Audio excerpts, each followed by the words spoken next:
Hi, I'm Ines, and I work in public libraries. So my name is Emily Szymborski. I work here at the beautiful State Library of Victoria. Hi, my name is Adrian, and I'm an academic librarian. I'm Amy, and I am the convener for the ALIA Disability Group, and I also am the Children's Services Officer here at Tamworth Regional Library, so I work in the public library sector.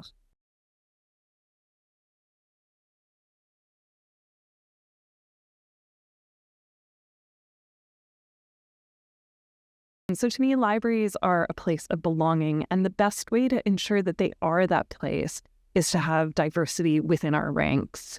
To me, a diverse background means that more experiences are heard and therefore built into our library services, programming, and spacing. And a diversity of experience means that problem solving can be approached in a greater and innovative and creative way. It helps my coworkers get a different perspective, hear different perspectives of how students might react to things or how information that we're tasked to present or deliver, how I might perceive it differently. It's just really great to have different perspective just in the workplace, both internally and externally, stakeholders and students. Speaking a community language in public libraries is obviously a big asset. There have been many times where patrons have come up and seen me as a visibly an Asian library worker and have come up to me and say, "Do you speak this language?" And I say, "Yes." And they feel more comfortable explaining their scenario, their inquiry to me, maybe more so than someone else who might not speak their language. It's like to see it, you have to see it to want to be it. So as I'm an example of a woman of color who's a professional, who's in a professional capacity helping others, which is a great thing. So we've got a wide range of experiences, abilities, skills, and knowledge that we can tap into. We have better workplace harmony, one of acceptance and growth, where employees have the sense of belonging, which makes them feel more connected and more accepted and more productive. Not only am I a person of color, I'm also first in family to attend tertiary education. I also deliver story times and baby time here at the public library, and our audience, I guess, our patronage does involve a lot of particularly grandparents who come from multicultural backgrounds, and they would like to sing along at sometimes to the English songs, but they might feel shy. So to have someone visibly up there in the front demonstrating that all you need is the enthusiasm and your love for your child, your grandchild, to engage in story time is really important. I think because the student body itself is diverse, I feel like I'm able to connect more with students. So recently I joined our inclusive services work stream here at State Library. And it's so interesting to be a part of something where there is a place for people with a diverse background, be that a multicultural or disability lens, really taking a look at how our services and program and spaces are viewed from a wider community network. We have better understanding of customer needs, customer services needs, because we have a more informed perspective of what's happening and one of growth, and an appreciation of other cultures, countries from around the world, and empathy and caring in customer service, which I think is really important. I think coming from a diverse background and sometimes having people who want to join libraries, I do have some people who come up to the desk and say, "I would love to work in a library. How do I do that?" Or they might say, "I didn't think I could join a library or work in a library." So it's nice to be that visible face for people and say, if I can do it, you can do it.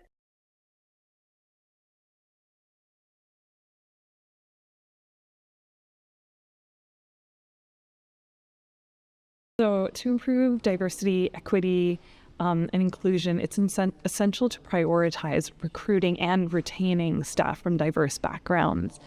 Another factor would be making sure that ongoing training and professional development is built into staff engagement.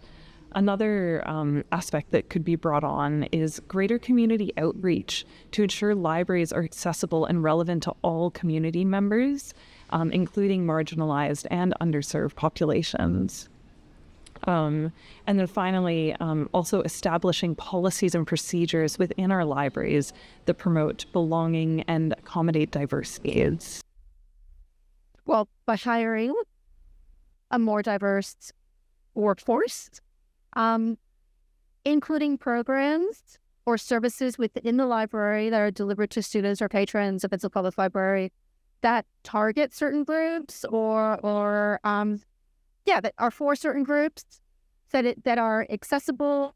It'd be nice to see a more broader range of people working in libraries, especially in higher leadership roles. It'd also be nice, like I said previously, if staff can speak a community language so that they can connect and relate to the people that we serve.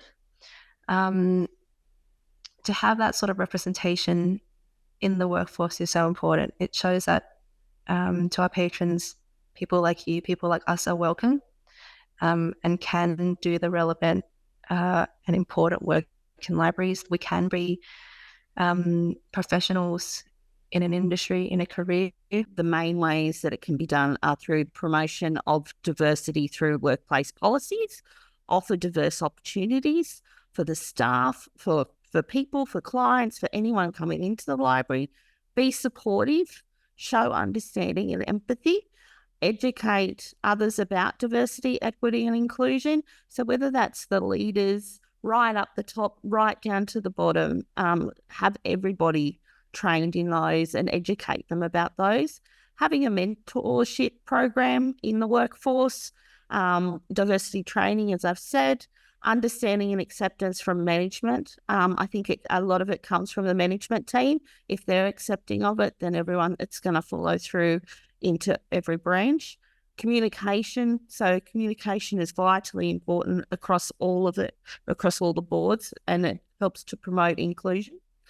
Plans and programs need to be, as we said before, needs to be diverse and caters to all the needs that we need to do.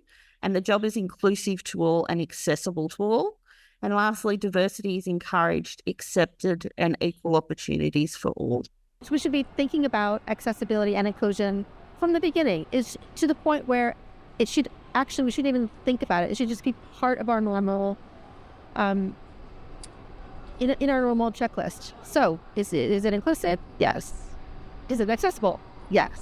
Does it target the student? Yes. Does it improve outcomes? Yes. Like, it's just to be part of the checklist of services and programs that we provide. And that includes in our hiring practices as well, to make sure that our hiring practices are accessible and inclusive, and that our workplaces are accessible and inclusive. By having a diverse workforce, you're able to be more supportive and more accepting of the wider community, and relatable, which I think is very important. If people come into the library and they see that we have a diverse workforce, see that we're catering for diverse people, they're going to feel more safe and more secure, and more likely able to come in more and use the services that are provided.